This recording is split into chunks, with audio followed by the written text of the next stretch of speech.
วันที่หมอกเยอะอ่ะมันจะเยอะกว่านี้แล้วมันจะมองไม่เห็นอะไรเลยดูมองไม่เห็นน้ำมันหยดลงมาจนสูงขึ้นขนาดนี้เลยเหรอและที่เห็นอยู่ข้างหลังนี้ก็คือแมมมอสนะคะแผ่นกระดูกมากกว่า100แผ่นสิ่งที่ทำให้ซากตัวนี้โดดเด่นมากก็คือ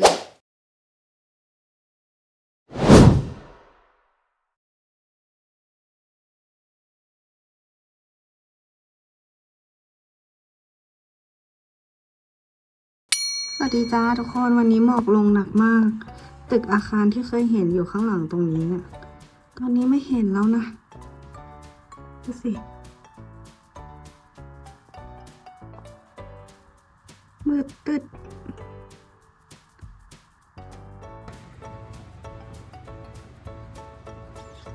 หมอกลงหนักมากตอนนี้เป็นเวลาบ่ายโมงนะคะอากาศอยู่ที่-40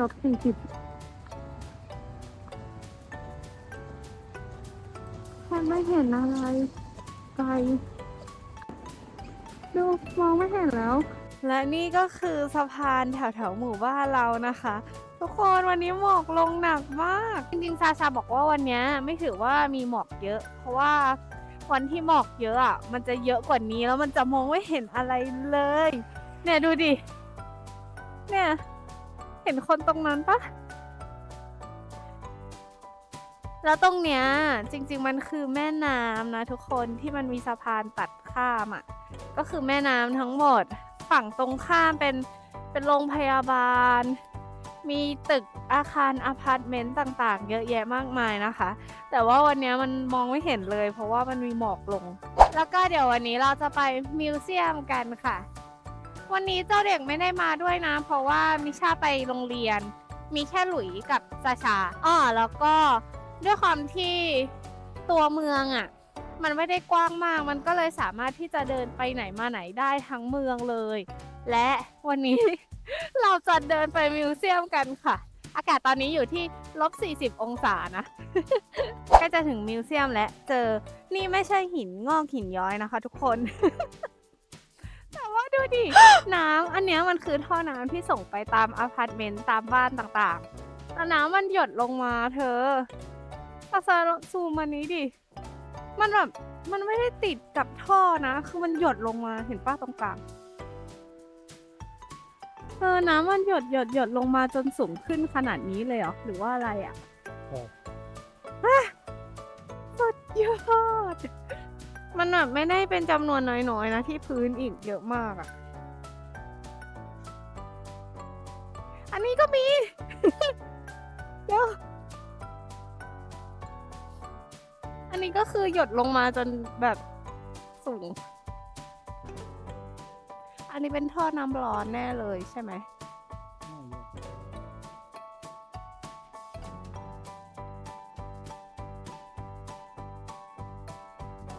ถึงแล้วแต่ว่าเขาบอกว่าประตูนี้เข้าไม่ได้ต้องไปเข้าประตูโรงเรียนนะคะเข้าจากข้างในโรงเรียนไปกัน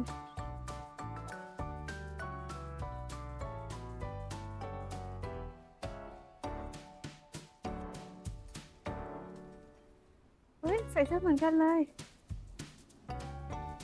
เหมือนกันเป๊ะเลย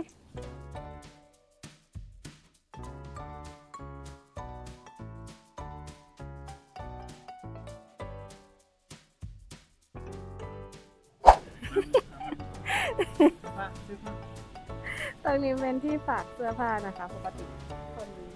ปกติจะมีคนอะไรอ่ะคนรับฝากเสื้อผ้าเขาจะยืนอยู่ตรงนี้แหละแล้วก็เก็บเสื้อให้เรารับเสื้อผ้าค่าเข้ามิวเซียมของผู้ใหญ่ที่นี่อยู่ที่200รูเบิลนะคะก็เป็นเงินประมาณ100 บาทและที่เห็นอยู่ข้างหลังนี้ก็คือแมมมอสนะคะเอาจริงๆตอนที่มาพิพิธภัณฑ์นี้หลุยเฉยๆกับมันมากเดินดูไปก็ถ่ายไว้เฉยๆแหละไม่ได้รู้สึกว่ามันจะต้องว้าวอะไรขนาดนั้นแต่พอกลับมานั่งหาข้อมูลเพื่อที่จะทำคลิปเท่านั้นแหละ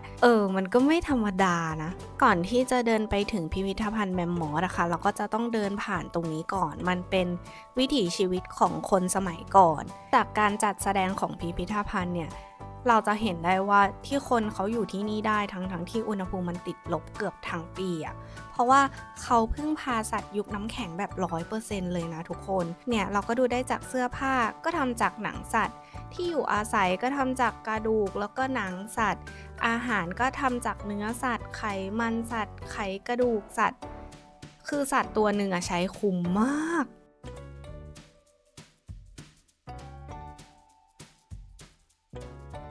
แล้วรองเท้าอันเนี้ยที่ทุกคนเห็นน่ะคือหลุยไม่รู้ว่าเขาใส่กันมาตั้งแต่ยุคไหนอ่ะแต่ยุคปัจจุบันเนี้ยคนยากุสยังใส่รองเท้าแบบนี้อยู่เลยนะรองเท้าที่ทำจากขนสัตว์อ่ะ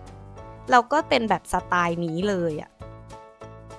อันนี้เป็นรองเท้าสำหรับเด็กสมัยก่อนนะคะสีสันก็จะสดใสนิดนึงแล้วหลุยรู้สึกว่าดีไซน์มันแอบคล้ายๆของทางภาคเหนือด้วยอ่ะเหมือนแบบเสื้อผ้าหรือของใช้ของบนดอยอ่ะมันจะลายประมาณนี้ไหมอันนี้เป็นกระเป๋านะคะก็ทำมาจากหนังสัตว์เหมือนกันส่วนอันนี้คือเครื่องแต่งกายของชามานนะคะชามานเขาคล้ายๆหมอผีอ่ะคือเขาจะติดต่อกับ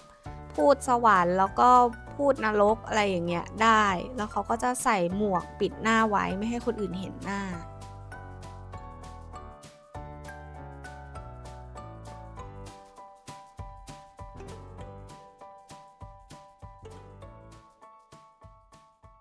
อันนี้คือชนเผ่าแอร์แวงเป็นอีกชนเผ่าหนึ่งในยากุสที่ไม่ได้พูดภาษายากุส那可能是说一点我不觉得，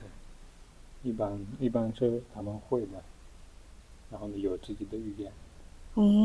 แล้วตอนนี้ยังมีอยู่ไหมอันนี้น่าสนใจมากหลุยไปหาข้อมูลเพิ่มเติมมาเขาบอกว่าเขาขุดเจอโครงกระดูกนี้โดยบังเอิญมันเป็นหลุมฝังศพยุคเหล็กตอนต้นซึ่งเป็นการฝังศพมนุษย์โบราณอายุราวๆประมาณ 2,000 กว่าปีมาแล้วจุดพิเศษก็คือ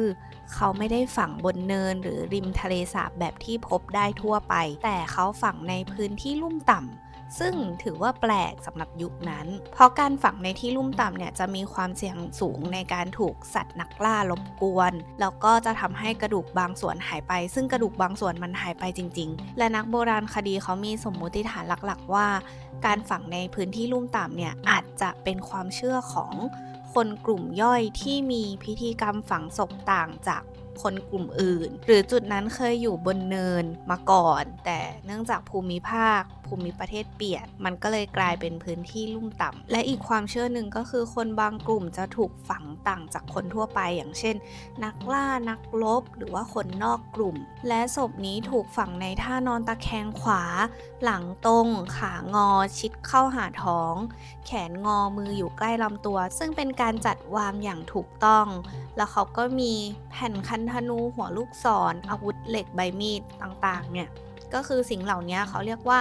ของสำหรับโลกหลังความตายซึ่งมันแปลว่ามีคนจัดศพจริงๆและถึงแม้ว่ากะโหลกจะแตกแล้วก็กระดูกบางส่วนหายไปเพราะว่าสัตว์เนี่ยแต่นักโบราณคดีเขาก็ยังอ่านรูปแบบเดิมออกเพราะว่าถ้าฝังมั่วตั้งแต่แรกเนี่ยจะอ่านอะไรไม่ออกเลยการค้นพบนี้เป็นการยืนยันว่าวัฒนธรรมยุคเหล็กของชาวยากุสเนี่ยมีความหลากหลายแล้วก็มีความเชื่อมโยงกับวัฒนธรรมในแถบทะเลสาบใบขาวด้วยค่ะอันนี้เป็นหลุมฝังศพนักรบยุคหินซึ่งเก่าแก่กว่าหลุมก่อนหน้านี้อีกผู้ตายเป็นชายวัยผู้ใหญ่สูงถึง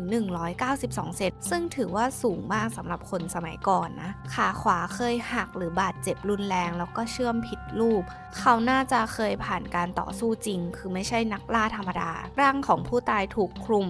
ทั้งตัวด้วยโล่ที่ทำจากแผ่นกระดูกมากกว่า100แผ่นซึ่งกระดูกเนี่ยมาจากสัตว์ใหญ่คาดว่าน่าจะเป็นกวางมูสและแผ่นกระดูกหลายชิ้นมีรูมีรอยทะลุจากลูกศรและพบหัวลูกศรที่หักคาอยู่และใต้กะโหลกพบร่องรอยการเผาไฟนักโบราณคดีตีความว่าไฟคือการชำระล้างการปกป้องและเป็นพาหนะส่งวิญญาณสู่โลกเบื้องบนซึ่งพิธีเนี้ยบ่งชี้ถึงสถานะทางสังคมพิเศษของผู้ตายก็คือน่าจะเป็นนักรบระดับตำนานของชุมชนน่ะเขาถึงได้มีพิธีการนี้หรือคิดว่านะแปลว่าคนที่นี่ไม่ได้แค่อยู่รอดแต่มีสังคมมีพิธีกรรมมีนักล่าหรือว่านักรบเนี่ยมาตั้งแต่สมัยโบราณมากๆแล้วมูของคนสมัยก่อนนะคะก็คือถ้ามีติดบ้านไว้อะหรือติดตัวไว้จะทำให้โชคดีเอาไว้แบบปกป้องพยันภัยอันตรายใดๆทั้งปวง ที่ยาคุสเขาอยู่บ้านกันแบบนี้นะ อันนี้คือม้าคอกม้าคอกวัว啊，这个是布鲁斯基的吗？อ่าฮะอันนี้เอาไว้เก็บของเก็บน้ำแข็ง เก็บพวกอาหารดิบ 哎，在这 เนื้อ มันจะอยู่ข้างล่าง มันจะเป็นแบบหนาวๆอ่ะ จะอยู่ใต้ดินฤดูหนาวจะอยู่ในบ้านหลังนี้ เขาจะเอาดินมาไว้ข้างบนแบบนี้เหรอ 对， ถูมาชาเมียนตัวทุชเอาดินมาโปะไว้ให้มันอุ่นๆ ใช่ไหม แล้วก็อันเนี้ย 这个是我不确定，好像是夏天的，可能是冬天的，这个是不太确定。 อ้าวอันนี้ไม่แน่ใจ 嗯， ฤดูร้อนอยู่ตรงนี้เขาจะจุดไฟตรงกลางบ้านนะทุกคนแล้วมันก็จะมีควันลอยขึ้นมา那到底这个是什么你读了吗可能是冬天的，不确定。那它没有写吗嗯， อันนี้เป็นเก้าอี้นั่งบนหลังม้านะคะ บ่งบอกถึงสถานะทางสังคมได้ด้วยนะ ยิ่งอ่านม้าเรายิ่งใหญ่ลายปักสวยขนาดไหนก็คือ แสดงว่าเรายิ่งมีเงินมากเท่านั้น แล้วก็อันนี้เป็นตะกร้าของใช้ตั้งแต่โบราณ บางบ้านยังมีตะกร้าแบบนี้อยู่เลยนะ อันนี้คือเครื่องมือไม้ที่เอาไว้นวดหนังให้หนังนิ่มนะคะ เพราะว่าหนังสัตว์ที่เพิ่งถลกออกมามันจะหนาแข็ง มีกลิ่น มีไขมัน มีเนื้อติดอยู่คือแล้วถ้าเราปล่อยให้มันแห้งไปเฉยๆอ่ะ มันก็จะแข็งเหมือนไม้กระดาน ทีนี้จะทำยังไงให้หนังนิ่ม ก็คือต้องเอาเนื้อ เอาไขมันออก ขูดออกก่อน เสร็จแล้วก็ต้องยืด บิด ถูนวดเนี่ยใช้เครื่องนี้เนี่ยแหละช่วย อันนี้จะเป็นโซนที่คนรัสเซียฝั่งยุโรปเริ่มนำนวัตกรรมนำของใช้ต่างๆเข้ามานะคะ มันก็จะมีแบบขวดน้ำถังรองน้ำมีเครื่องมือในการดำรงชีวิต มีหินเพชรพลอยงามๆนะคะ แล้วก็มีเงินตราเข้ามาซาชาบอกว่าอันนี้มันคือสแตมป์หรือไม่แน่ใจเหมือนกันว่ามันสแตมป์ยังไงใครรู้บอกหลุยหน่อยสินี่อันนี้ก็คือจำลองบ้านสมัยก่อนนะคะ ข้างในบ้าน อันนี้คนยาคุสไม่น่าจะมี แต่ว่าเอามาจากรัสเซียฝั่งยุโรปใช่ไหม ส่วนเครื่องเนี้ยเขาเอาไว้หลอมเหล็ก ก็คือเขาจะเหยียบไอตัวเครื่องเนี้ยเพื่อที่จะเป่าลมมันเข้าไปข้างในนี้ เสร็จแล้วไฟมันก็จะลุกขึ้นใช่ไหมเราก็เอาเหล็กมาหลอม เอาโลหะมาหลอม แล้วก็เอาไปทำมีดทำอาวุธต่างๆค่ะ มาถึงโซนแมมมอธแล้วนะคะ ตรงโซนนี้จะต้องจ่ายเพิ่มอีก200 รูเบิลนะคะ เดี๋ยวเราเข้าไปดูกันเลยว่าในนี้มันมีอะไรบ้าง ต้องบอกก่อนว่าพื้นดินแทบทั้งหมดในยาคุสคือเปอร์มาฟอสนะคะเปอร์มาฟอสก็คือดินเยือกแข็งถาวรคือมันจะเป็นน้ำแข็งมันเหมือนโลกสร้างตู้แช่แข็งยักษ์ไว้ใต้ดิน แช่ทุกอย่างเอาไว้ได้เป็นหมื่นปี และที่พีคคือที่ยาคุสไม่ได้เจอแค่กระดูก บางตัวคือยังเห็นรูปร่างหน้าได้ชัดเจนเลย อันนี้คือซากแมมมอธตัวโตเต็มวัยที่ส่วนล่างถูกขุดออกจากเปอร์มาฟอสแต่ส่วนบนอย่างเช่นกะโหลกกระดูกไขสันหลังส่วนบนของซี่โครงอะไรประมาณนี้ถูกสัตว์นักล่ากินแล้วก็เหลือแต่โครงกระดูกแค่บางส่วน เขาตั้งชื่อซากแมมมอธตัวเนี้ยว่ายาน่ามันเป็นแมมมอธเพศเมียคาดว่าอายุประมาณ 50,000 ปี สิ่งที่ทำให้ซากตัวนี้โดดเด่นมากก็คือ มีเนื้อเยื่อบางส่วนและรูปทรงยังค่อนข้างสมบูรณ์อย่างเช่นหัวแล้วก็งวงค่ะซึ่งหาได้ยากมากจากซากฟอสซิลทั่วไป อันนี้เราก็จะเห็นว่าทีมวิจัยเนี่ยเขากำลังดำเนินการศึกษาทั้งทางด้านสรีรวิทยา จุลวิทยา พันธุกรรม เพื่อให้เข้าใจสภาพแวดล้อมในยุคน้ำแข็งว่ามันเป็นยังไงแมมมอธมันอยู่อาศัยยังไงอะไรประมาณนี้ค่ะ แล้วก็เขาก็ยังศึกษาว่า DNA ของแมมมอธที่ถูกแช่แข็งไว้นานขนาดเนี้ยจะยังใช้ได้ไหมคือเขายังไม่สามารถโคลนนิ่งแมมมอธได้นะณตอนนี้แต่มันก็คือคำถามใหญ่ของมนุษยชาติว่าเราจะพาชีวิตที่หายไปกลับมาได้แค่ไหน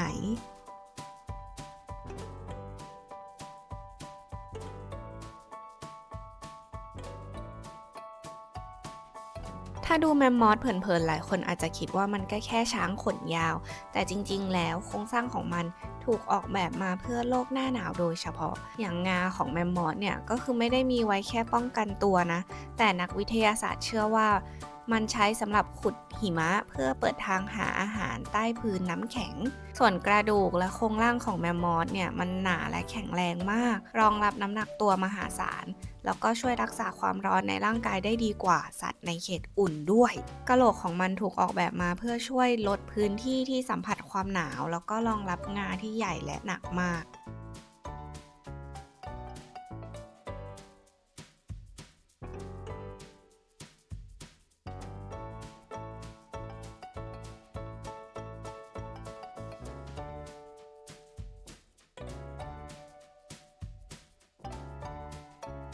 ส่วนฟันเป็นฟันกรามขนาดใหญ่มีสันถี่ ออกแบบมาเพื่อบดหญ้าแข็งพืชหยาบแล้วก็พืชในทุ่งหญ้าน้ำแข็ง ทั้งหมดเนี้ยทำให้แมมมอสไม่ใช่แค่สัตว์ยุคโบราณ แต่เป็นตัวอย่างของการปรับตัวทางธรรมชาติ ในโลกที่หนาวที่สุดช่วงหนึ่งของประวัติศาสตร์โลกเราค่ะ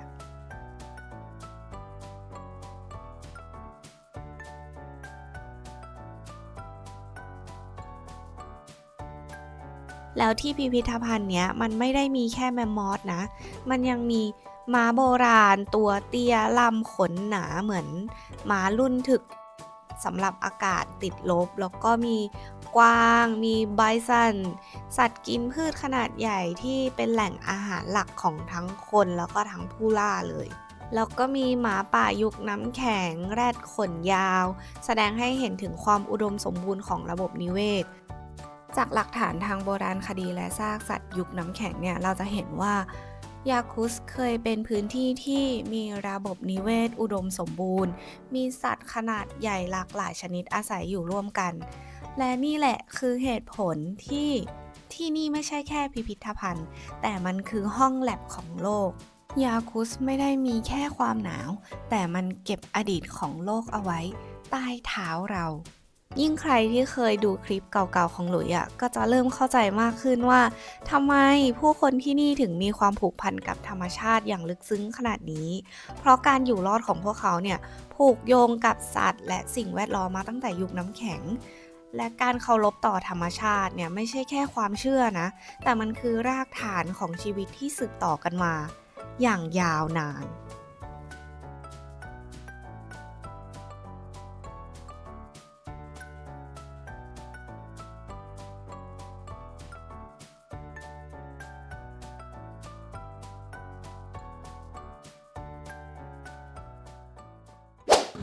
และตอนนี้เราอยู่ที่ Treasury of Yakutia นะคะ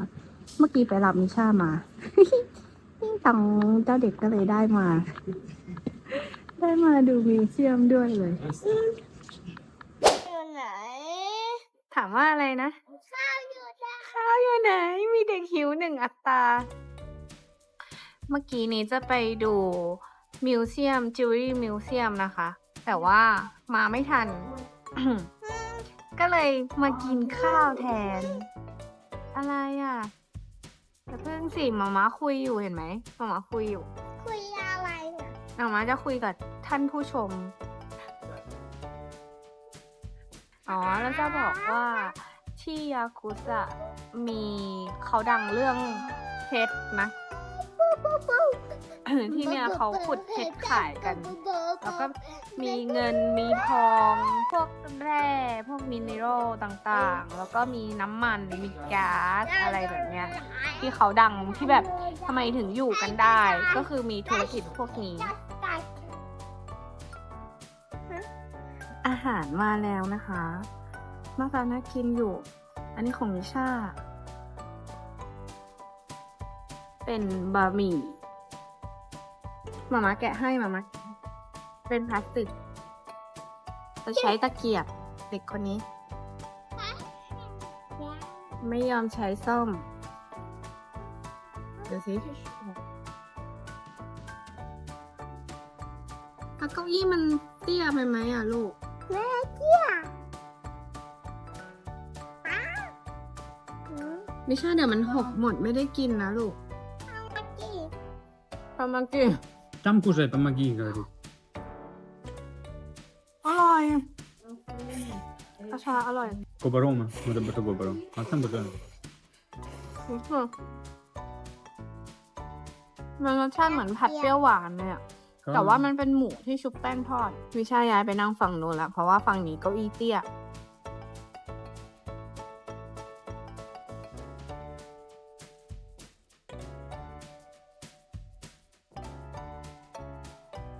แฮมเบอร์เกอร์ซาชาอันใหญ่มาก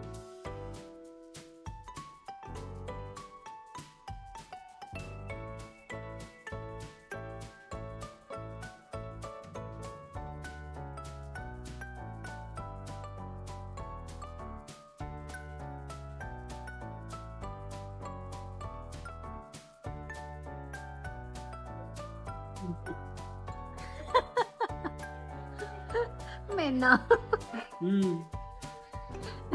İyi oldu. ปวดเหรอ เอ้า จะไปที่ปวดไป ขอบคุณค่ะ สำหรับวันนี้ต้องขอลาไปก่อนนะคะ หวังว่าเพื่อนๆจะชอบคลิปนี้นะ อย่าลืมกดไลค์และกด subscribe ให้หลุยด้วยนะคะ ไปแล้วและเจอกันคลิปหน้า บ๊ายบาย สวัสดีค่ะ